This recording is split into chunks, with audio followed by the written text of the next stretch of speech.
Hello, this is Creativa Artley, and, well, as you can tell from this video, I have epilepsy. I've had it since I was little. When I was little, I had to have EEGs, and I was on meds to control my seizures when I was really little. It was only when we did our second move that I was put on the Atkins diet, which has kept my seizures in check pretty much ever since. I mean, I'm still scared that something might trigger them, especially if it's something such as like strobe lights or just a flashing regular light. To disco balls and stuff like that, which means I've never been able to enjoy like proms, school dances, or anything like that. Which is a shame, but I'm used to it. I don't want to put my health at risk, because then it affects everyone around me.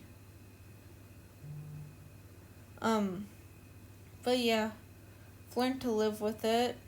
There's a great support system for people with the disability, thanks to places like the Epilepsy Foundation of X state or whatever. Mine being the Epilepsy Foundation of Mississippi. Like, Miss Trace is literally one of the best people and most caring people I've ever met. And it's also nice to know friends who share the disability both in person and online.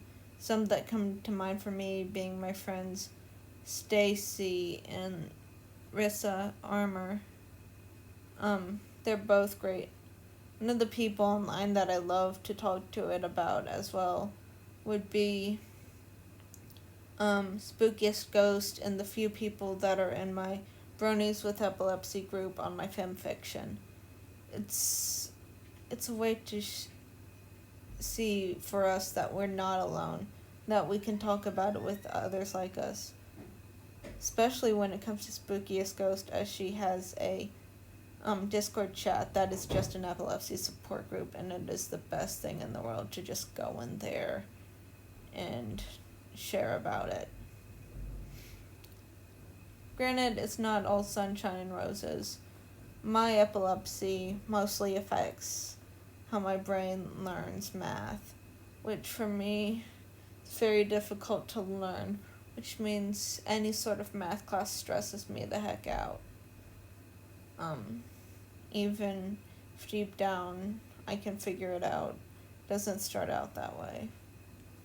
It's just something doesn't connect. So attribute the fact that I am more creative than others to my epilepsy, which is in a way very true, as art has been an outlet for me over the years because of my disability.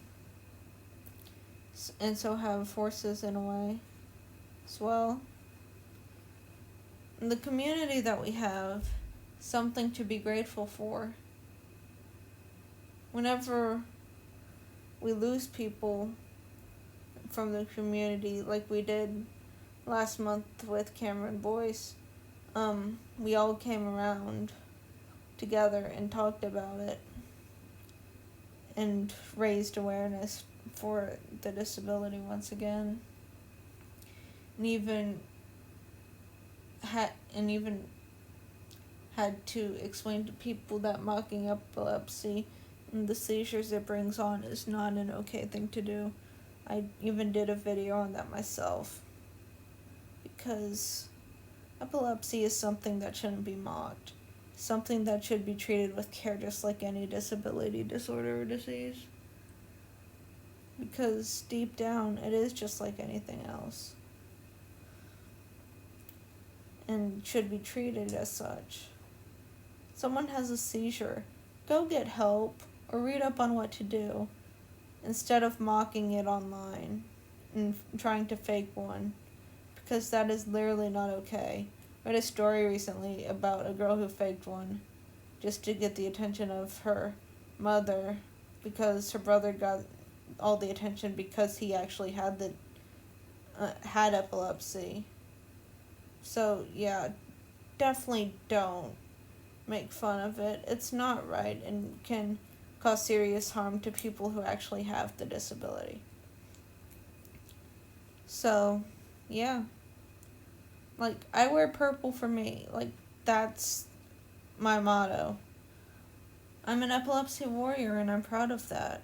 I've learned to overcome my seizures and have learned to find ways to keep them from coming back.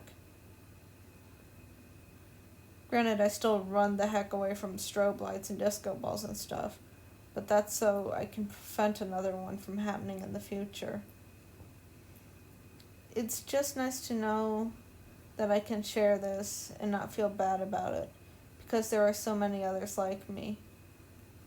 We're 1 in 26. There's a good amount of us. And that's something we can be proud of. We can wear our purple shirts, our purple ribbons, our purple bandanas and stuff with pride, because it shows that we don't mind our disability and that we are proud of it and determined to find a cure for it as well. And there may be something that you can do to keep yours under control. Like for me, it was the diet, and for my friend, it was getting that little chip thing put in her head. And she hasn't had one since then, basically. And then there's all sorts of support things for it, like galas and 5Ks and 1 mile walks and stuff, hosted every year by the Epilepsy Foundations, as well as camps for kids with the disability. Age range from elementary all the way through middle school.